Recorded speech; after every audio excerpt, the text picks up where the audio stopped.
Bonjour Amélie. Bonjour. Alors je t'ai invitée à ce podcast aujourd'hui parce que j'avais déjà entendu parler de toi en positif. C'est gentil, merci. Et du coup j'étais curieuse de savoir ton parcours ici à l'IAE. D'accord. On va commencer par une brève présentation. D'accord. Tu veux quoi, mon parcours à l'IAE ou depuis le début ? Oui, le parcours à l'IAE et ensuite peut-être depuis le début, le parcours avant l'IAE. D'accord. Alors, l'IAE, je suis rentrée à l'IAE dans le cadre d'une reconversion professionnelle. J'avais une licence en psychologie, plutôt orientée en psychologie du travail. Et j'avais vécu 10 ans au Canada, au Québec. Et au retour du Canada, je me suis rendu compte que avec une licence on ne pouvait rien faire en France. Donc j'ai voulu finir mes études. Donc j'ai passé un titre pro RH pour pouvoir avoir à peu près un niveau en droit du travail français, parce que j'avais pas été là pendant 10 ans. Et puis ensuite, une fois que je l'ai eu, j'étais à Perpignan, j'ai décidé de faire un master, et la seule chose qui m'a donné envie, c'était ce l'IAE de Montpellier, puisqu'il y avait la partie SIRH à l'intérieur, donc système d'information en ressources humaines. Donc comme c'est la seule IAE de France qui propose ce cursus, j'ai pas postulé dans aucune autre université, et j'ai été recrutée.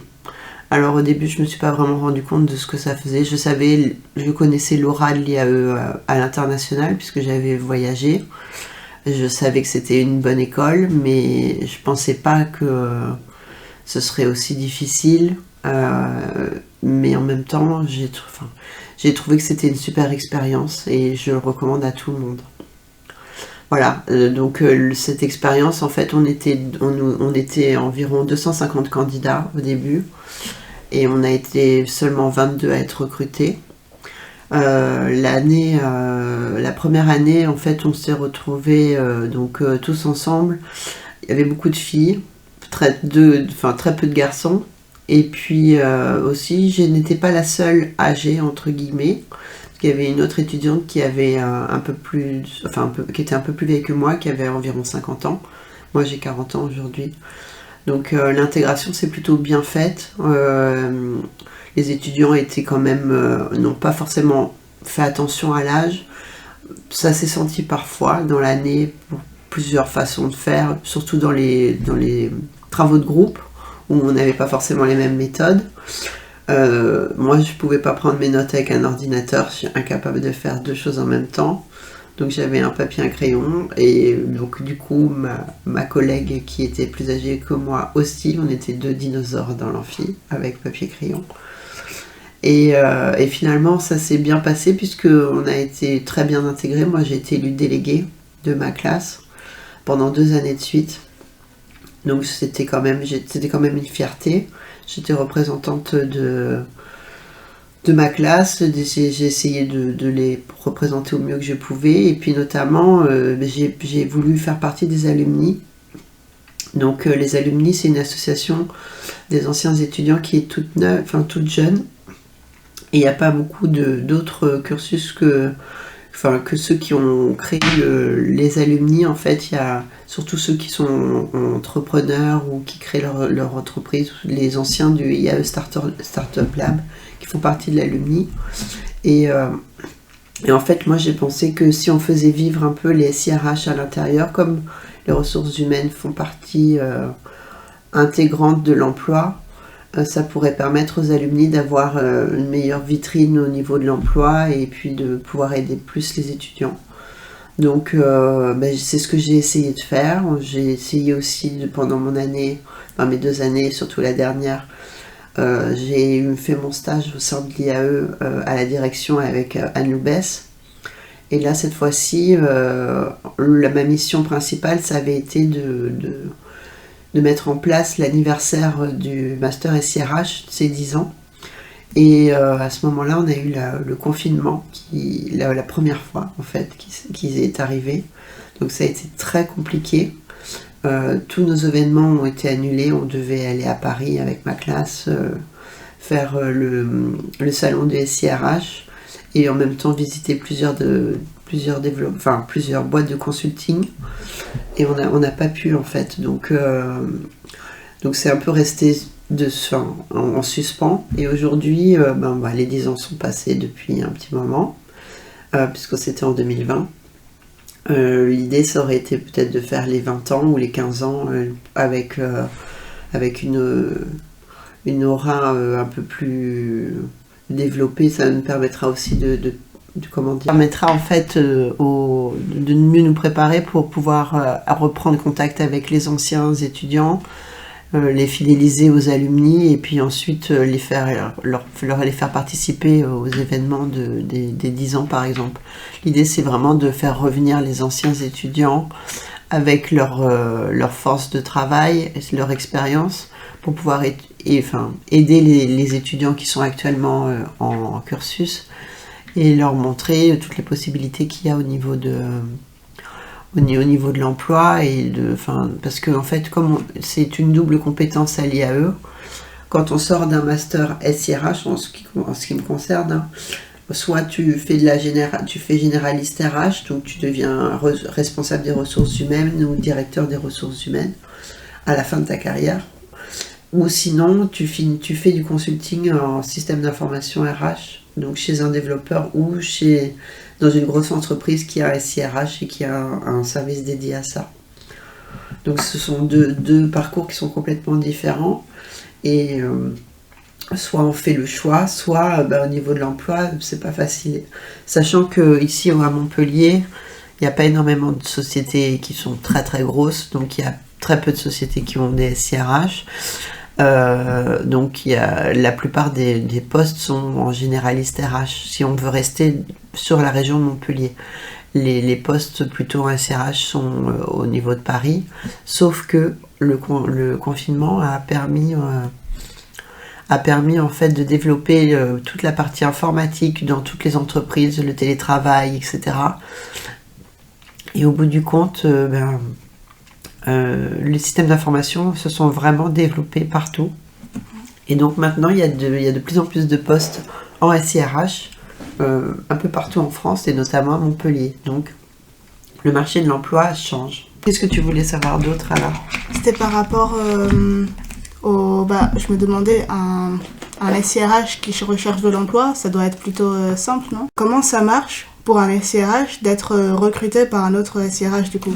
Alors c'est pas forcément toujours évident, parce que quand on postule en RH, donc on est face à un RH qui va t'intégrer dans son équipe. Donc alors que par exemple si tu es ingénieur ou n'importe quoi d'autre, le RH il va t'intégrer mais pas forcément dans son équipe, donc il va pas avoir le même regard quand il va te recevoir et quand il va faire la sélection du candidat. Sachant aussi que moi, comme je disais, j'ai 40 ans, donc j'ai un profil atypique. J'ai eu une vie avant. Il y a eu une période où j'ai pas travaillé, donc c'est vrai que c'est assez compliqué d'expliquer le parcours que j'ai eu avant. Et dans le cursus qu'on a à l'IAE, c'est-à-dire qu'on a la plupart des étudiants qui sont en alternance. En ce qui me concerne, j'ai eu des difficultés à trouver une alternance. Je n'ai pas pu faire d'alternance pendant mes 2 années parce que aucune entreprise n'a voulu me recruter, entre guillemets, ou je me suis mal prise, j'en sais rien, mais en tout cas, j'ai eu beaucoup plus de difficultés que les étudiants à me faire recruter pour une alternance, sachant aussi que j'étais moins mobile. Il y en a certains qui avaient des alternances pas forcément sur Montpellier, il y en a qui rentraient à Toulouse, Lyon ou ailleurs.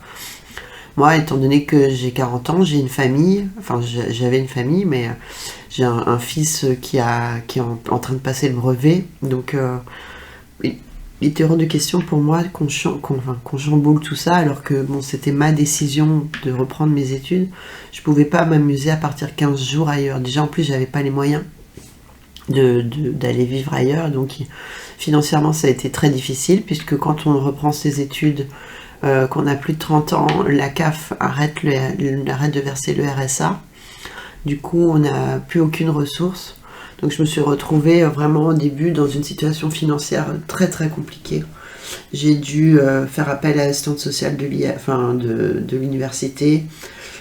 J'ai dû faire un dossier social de bourse en urgence que j'ai eu, mais ça a mis plusieurs mois. Donc jusqu'à peu près le Noël de la première année, j'arrivais souvent en pleurant en cours parce que j'avais pas forcément de quoi faire manger mon fils, quoi. Donc au début j'avais des coupures d'électricité, j'avais pas forcément internet. Bon, ça a été vraiment très très difficile. Et puis une fois que cette bourse s'est mise en place, là ça a été quand même un peu plus simple financièrement, donc j'ai pu me consacrer un peu plus à mes études, j'étais moins parasitée. Et donc en sortant de l'emploi, en sortant vers l'emploi avec le master, je pensais que ce serait plus simple, sauf qu'on a été confinés. Il y a eu le Covid qui a tout chamboulé. Donc déjà, quand on a un profil normal, c'était compliqué, il n'y avait plus de postes. Déjà, les gens qui travaillaient étaient mis en télétravail. Enfin bon, bref, c'était pas une période très propice à avoir un boulot. Et donc, j'ai eu beaucoup de difficultés à trouver un emploi. La preuve étant que j'ai trouvé mon premier CDI, je commence au mois d'août. J'ai eu mon diplôme en 2020, on est en 2022. Ça, j'ai mis 2 ans. J'ai eu plusieurs petits postes entre deux, mais c'était des CDD.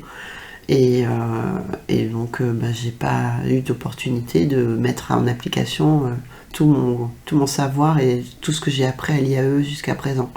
Donc oui, en étant RH, on a certaines clés pour pouvoir mieux appréhender l'entretien, on connaît exactement le cursus d'un recrutement. Donc on sait à peu près à quoi s'en tenir vu quand ça se passe en fait. Mais comme je disais, c'est pas forcément évident parce que la personne qui vous recrute va vous recruter dans son équipe. Et là, il y a aussi toute la partie non visible qui se met en place. Et des fois, les gens sont plus durs. Des fois, les gens ne cherchent même pas à vous rappeler pour avoir un entretien, etc. Avec un CV un peu lourd et bizarre, en fait, atypique, ce que je disais tout à l'heure. Donc, moi, pour ma part, j'ai galéré. Je trouve que c'est pas parce qu'on est SIRH qu'on trouve plus facilement un boulot. On a les armes, mais on peut pas forcément combattre. Mais c'est pas forcément une généralité, puisque la plupart de ceux qui étaient en alternance ont eu un boulot derrière, et puis c'était plus simple. À savoir aussi que moi, comme je disais, je suis venue à l'IAE de Montpellier, donc je suis venue à vivre à Montpellier pour l'IAE, et bon, parce que j'aimais bien cette ville aussi, mais j'ai pas de famille non plus autour de moi. Donc ce qui fait que non plus, j'ai pas un gros réseau social. Et ici, c'est ce qui prime en premier, c'est quand même la cooptation, donc le réseau. Ouais, d'ailleurs, je voulais vous demander l'importance du réseau par rapport à la manière de candidater classique, disons. Ça dépend des endroits où on est en France, d'après mon expérience, d'après ce que moi j'ai remarqué. Le réseau, alors il y a plusieurs réseaux, il y a le réseau forcément des amis, de la famille, le réseau professionnel, le réseau de l'IAE aussi derrière. Donc le réseau personnel, moi j'en avais pas spécialement, mais ici il est très très important. Les gens s'entraident beaucoup. Ah tiens, j'ai connais quelqu'un qui cherche un boulot dans tel domaine, tu connais pas, et puis finalement la personne la rappelle quelques semaines après. Ah bah oui, tiens, j'ai machin qui cherche aussi, etc. Ça fonctionne énormément comme ça. Mais après il y a le réseau de l'IAE. Bon là il faut dire ce qui est. Les alumni, on n'est pas au point du tout pour aider les étudiants à avoir un emploi derrière. Le Covid explique aussi ça, c'est ce qui fait que, en fait, quand on est sorti, que moi j'ai voulu mettre en place ça, moi j'étais en pleine recherche d'emploi, donc c'était pas forcément évident, j'étais la seule SIRH chez les alumni, et comme j'avais pas forcément un gros réseau, j'ai pas pu le mettre en place une passerelle pour mettre les offres d'emploi, etc. Donc déjà pour moi j'ai pas pu le faire, donc pour les autres ça a été compliqué. Gros point faible ici à l'IAE, et je pense que ça devrait faire partie des cours, plus on devrait avoir peut-être un module de 3 heures où on prépare les étudiants à avoir un recrutement savoir faire son CV, savoir faire une lettre de motivation. On nous prépare à ce qu'on va chercher de nous, ce qu'on attend de nous en fait en sortant de l'IAE. Parce que tout le monde, déjà, tous les étudiants ne sont pas conscients de ce que ça représente sortir d'un IAE. C'est pas tout le monde qui pense que c'est une grande école et qu'on a quand même aussi ce devoir de représenter l'IAE après, une fois qu'on sort de cette école. À la fois, elle nous sert parce que elle a une aura nationale et internationale, mais en même temps, c'est un devoir aussi de respecter les principes de l'IAE tout au long de sa carrière pour pouvoir diffuser un peu les valeurs de notre école. Oui, parce qu'un réseau, ça se construit déjà dès la première année où on intègre le Master 1 de l'IAE. C'est ça, mais là aussi, je sais que moi, quand la direction c'était Swan Loubès, elle a essayé beaucoup de nous mettre en avant l'esprit IAE, etc.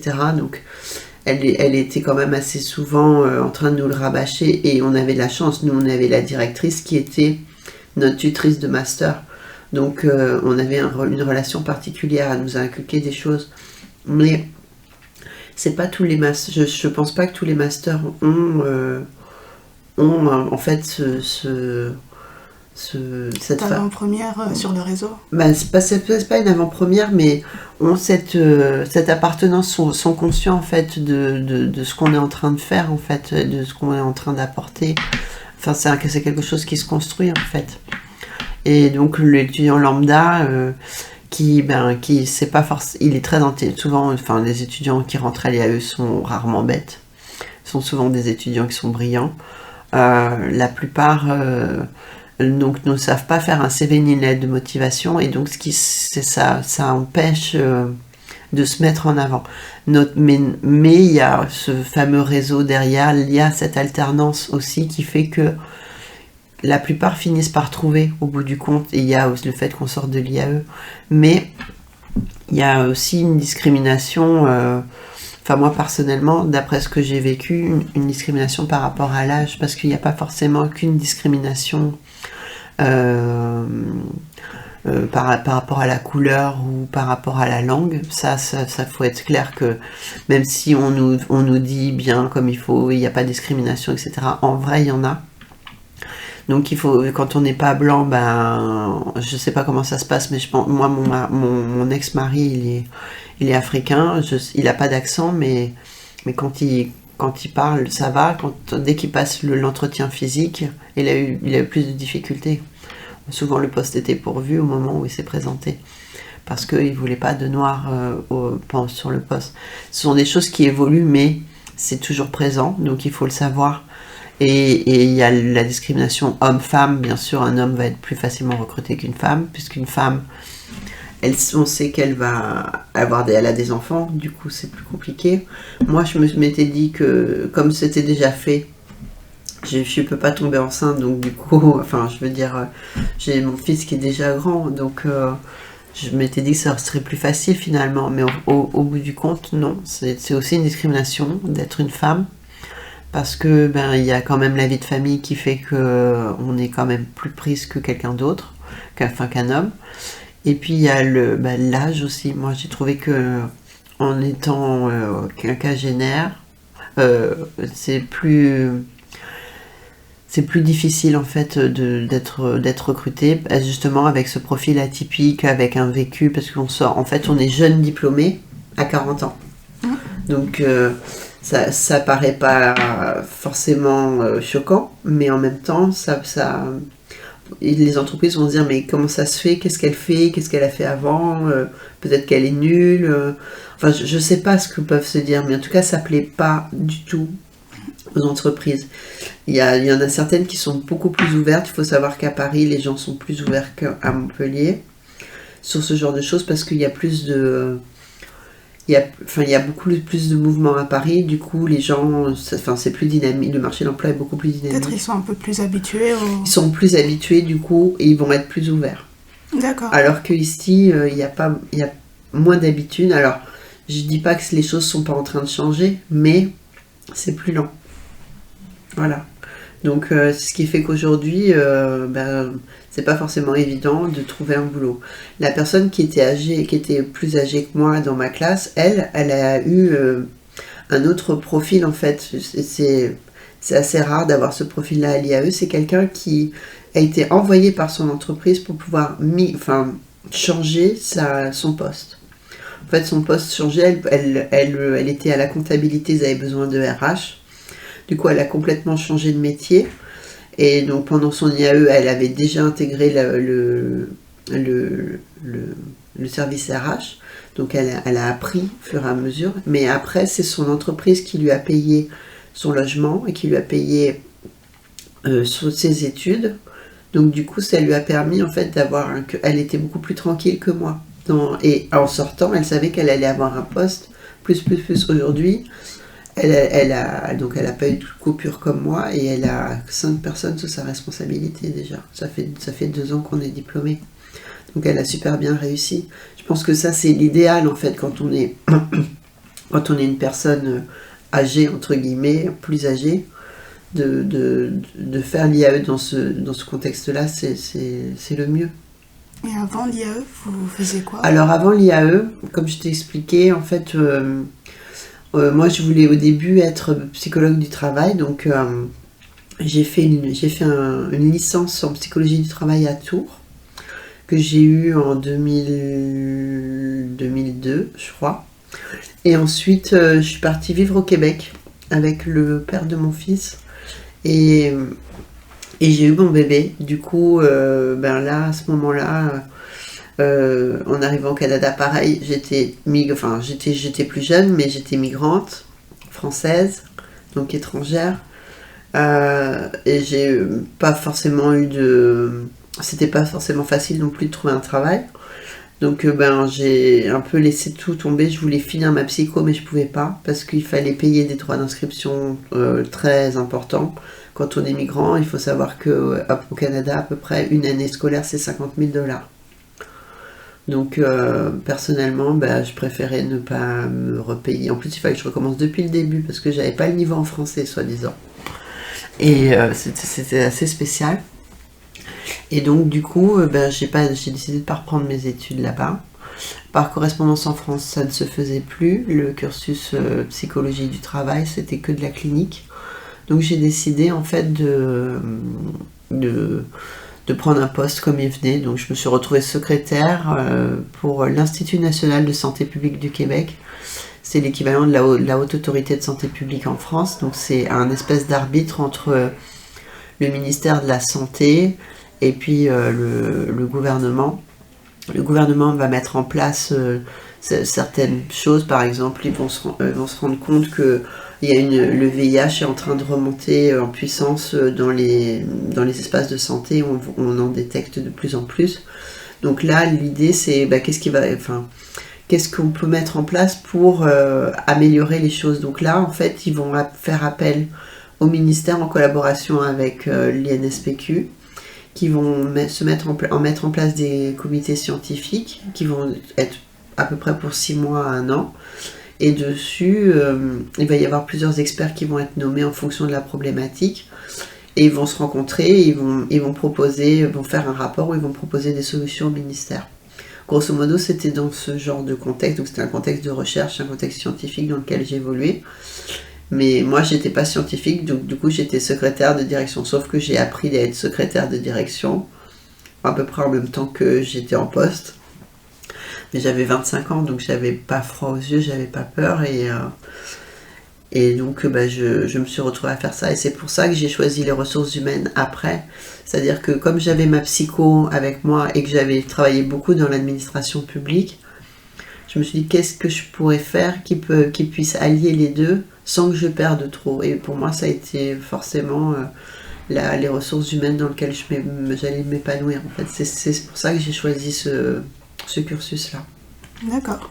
Et dans les ressources humaines, c'est quoi que tu trouves le plus intéressant? C'est justement la partie humaine.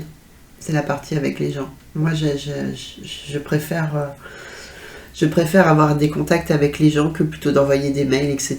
Donc toute la partie paperasse, j'aime bien forcément, mais c'est pas ce que j'aime le plus.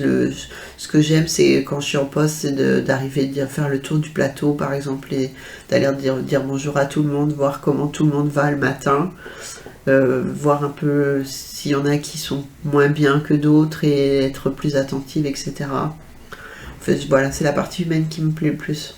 D'accord. Selon toi, je vous vois et ensuite je donne du tu. C'est pas grave. C'est pas grave. Il n'y a pas de problème. Alors, selon toi, c'est quoi la plus grosse difficulté à surmonter pour créer un réseau un peu plus dynamique ou qui fonctionne bien pour les étudiants? Ben, déjà, c'est avoir une vie sociale, donc c'est avoir aussi un peu d'argent, mine de rien, parce que à faire ça, aller boire un verre. Moi, comme je t'expliquais, vu la situation financière que j'avais, même me boire un café en bas de l'amphi, c'était compliqué.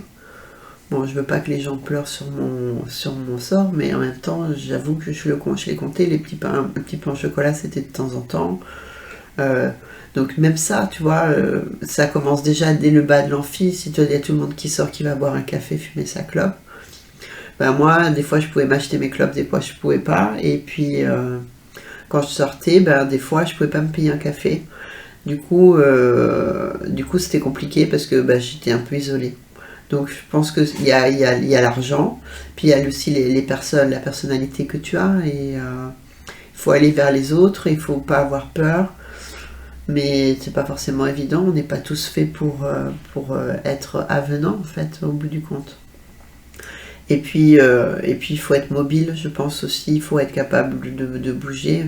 En ce qui me concerne aussi, moi, financièrement, j'ai pas énormément de moyens, j'ai toujours pas de voiture. Bon, à Montpellier, c'est pas très catastrophique pour vivre tous les jours, puisqu'il y a le tramway, etc. Mais ne serait-ce que, aller en boîte, rentrer tard, je suis à vélo, donc c'est un peu difficile où j'y vais pas. Et puis à 40 ans, c'est moins facile que quand tu as 25 ans.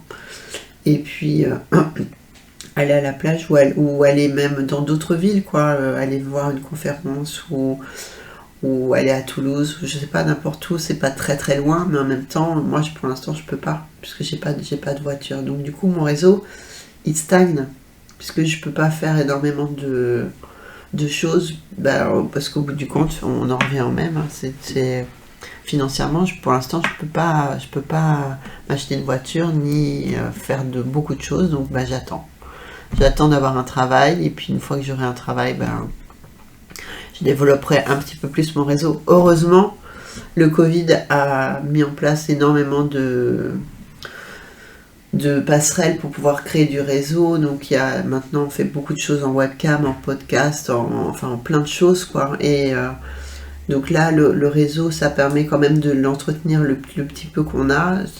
LinkedIn aussi a pris un envol ascendant extraordinaire. Avant, personne ne l'utilisait, et maintenant, c'est devenu incontournable, surtout pour certains métiers. Les métiers de la communication, de la RH, etc. C'est un endroit, en fait, qui est devenu incontournable pour poser son offre d'emploi.